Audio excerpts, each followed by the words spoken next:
नमस्कार दोस्तों, मैं राजकुमार मौर्य प्रखर इंडिया यूट्यूब मंच पे आपका स्वागत है। बहुत बड़ी खबर आ चुकी है उत्तर प्रदेश से। उत्तर प्रदेश की 9 विधानसभा सीटों पर उपचुनाव हो रहा है। 13 नवंबर को वोटिंग होगी, 23 नवंबर को नतीजे आएंगे। एक तरफ इंडिया गठबंधन में समाजवादी पार्टी अकेले लड़ रही है, कांग्रेस को कोई भी सीट नहीं दी है। दूसरी तरफ एनडीए गठबंधन में संजय निषाद लास्ट टाइम तक मांगते रहे, 21 सीट दे दो, 21 दे दो, 2 न दो, क्योंकि मझवा पर उनका हक था। कांग्रेस का हक वैसे तो किसी भी सीट पर नहीं था। अगर आप जीत के लिहाज से देखते तो खैर और गाजियाबाद सपा दे रही थी और सपा ने खैर और गाजियाबाद में अब अपना प्रत्याशी उतार दिया। लेकिन संजय निषाद रोते रह गए, बिलखते रह गए, लेकिन बीजेपी ने टिकट नहीं दिया।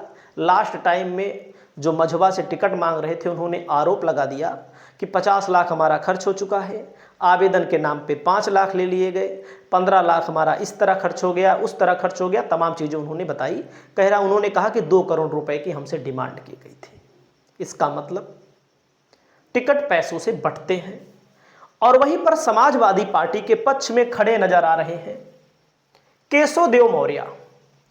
केशव देव मौर्य दिल के बड़े साफ व्यक्ति हैं। उस तरह से तमाम गड़बड़ियां हो सकती हैं। गड़बड़ियां इसलिए कह रहे हैं कि लोकसभा के चुनाव में इन्होंने गड़बड़ काम किया था, बाबू सिंह कुशवाहा का विरोध किया था। क्यों विरोध किया था वो इनका मैटर है। और विधानसभा के चुनाव में 22 में इन्होंने विरोध किया था स्वामी प्रसाद मौर्य का। तो इन सब चीजों को लेकर के निगेटिव चीजें हैं, लेकिन दिल के बड़े साफ हैं। जो भी बोलते हैं खुल के बोलते हैं। 2022 के चुनाव में अखिलेश यादव जी के साथ रहे और 2024 के चुनाव में बीच मझधार में छोड़कर चले गए। और उसके 2024 के पहले 2023 का चुनाव हुआ तो केशव देव मौर्य जी समाजवादी पार्टी के साथ मिलकर के प्रचार कर रहे थे मध्य प्रदेश में। जो हो गया सो हो गया, लेकिन केशव देव मौर्य ने एक लेटर साझा किया है और एक ट्वीट साझा किया है। मैं आपको दिखाना चाहता हूं। बटोगे तो मनवादियों के हाथों बारी बारी से कटोगे। जैसे योगी जी ने कहा था बटोगे तो कटोगे। देख लिया आपके सामने मैं दिखा रहा हूं, थोड़ा से पूरा दिखिए। नेता ये भी हैं। वर्तमान परिस्थिति में भारतीय जनता पार्टी जैसी अराजक सरकार को रोकने के लिए संविधान और आरक्षण में भरोसा करने वाले सभी लोगों को निस्वार्थ भाव से अखिलेश यादव जी को अपना नेता मान लेना चाहिए, क्योंकि बटोगे तो सामंतवादियों, मनुवादियों के हाथों बारी बारी दलित, पिछड़े, अल्पसंख्यक सभी कटेंगे।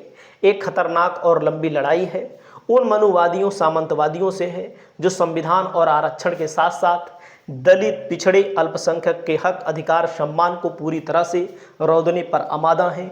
इस समय उन्हें रोक पाने की क्षमता केवल अखिलेश यादव जी के पास है।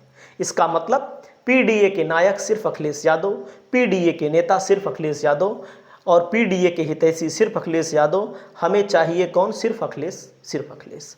और इन्होंने इसको ट्वीट किया है। इसका मतलब साफ साफ आपके सामने जो मैं सोचता हूं, जो मैं आपको बताता हूं, वही होता है। और मैं आपको बता दूं, जब मैं वीडियो बनाने जा रहा था तो वीडियो में इस आधार पे बनाने जा रहा था और अभी मैंने देखा उस ट्वीट को, ये भी मैं आपको बता दूं। तो जो मैं सोचता हूं लगभग उसी के करीब हो जाता है। पता नहीं क्या है, आप सोचिएगा, आप लोग बताइएगा। यहां पर लिखा गया है, एक दिन पहले के ट्वीट पर मैं वीडियो बनाने जा रहा था, लेकिन वो जब इनका ट्विटर हैंडल मैंने खोला तो अभी मैंने देखा पहली बार। हकीकत में बता रहा हूं, देखिए जो मैं सोच रहा था इस आधार पे बनाने के लिए वही आ गया, एकदम सच आ गया। यादव समाज को लगातार प्रताड़ित और बेइज्जत करने वाली भाजपा ने यादव समाज को जितना मूर्ख समझकर करहल से यादव समाज का दूसरा प्रत्याशी उतारा है, यादव समाज उतना मूर्ख नहीं है।